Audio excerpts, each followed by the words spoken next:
Hello, welcome back to the Fit and Confident Universe. Matt here. I promised on Monday the follow-up video, and this is it. So how to build and work on your consistency. Before we get to that, let's just have a little summary of maybe why you're not consistent, a sort of extra little companion piece to what we talked about before. So why don't people find the consistency they need to make the progress they deserve and know in their heart of hearts they really can? So first of all, start too full on, start too hard, start too much, and they can't stick at it. Because that ain't sustainable. It's admirable, but it ain't sustainable. This is why when people cut out all their favourite foods and give up wine and pizza and all of that, they can't stick at it and they bounce yo-yo back and forth. Don't do it, it won't work. Not long term, and that's what we're here for, sensible, sustainable strategies.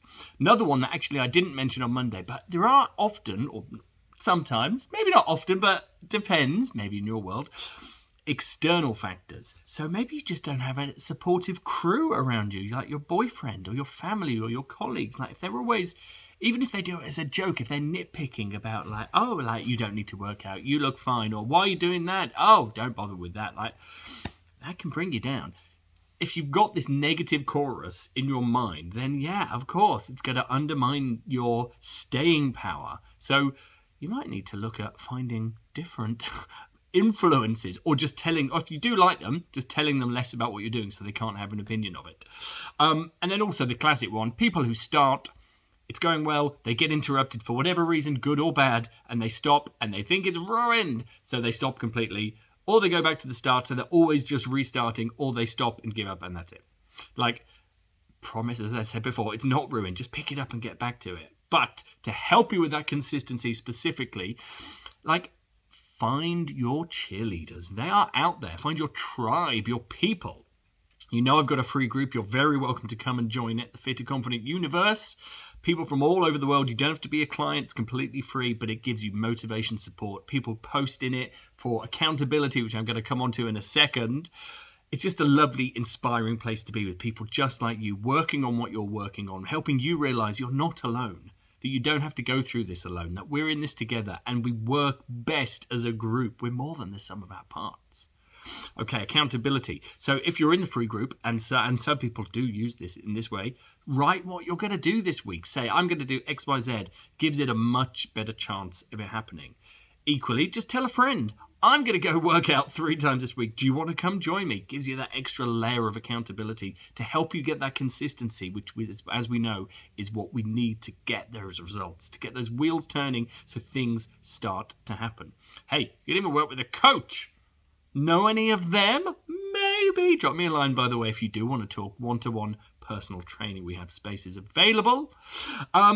Planning is another way to ensure and build consistency. But before we even get to that, I want you to plan your planning. What? And then plan? No, you don't have to planning your planning.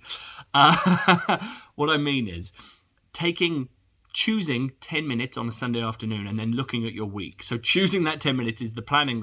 And then in that 10 minutes, look at when are you going to work out? When are you going to go for a walk? Are you going to cook a bit of food in advance? Like, these things don't have to take hours, but a little bit of forethought really, well, forewarned is forearmed, as they say. I don't have 4 arms, I've got 2 arms. Dad joke, ahoy.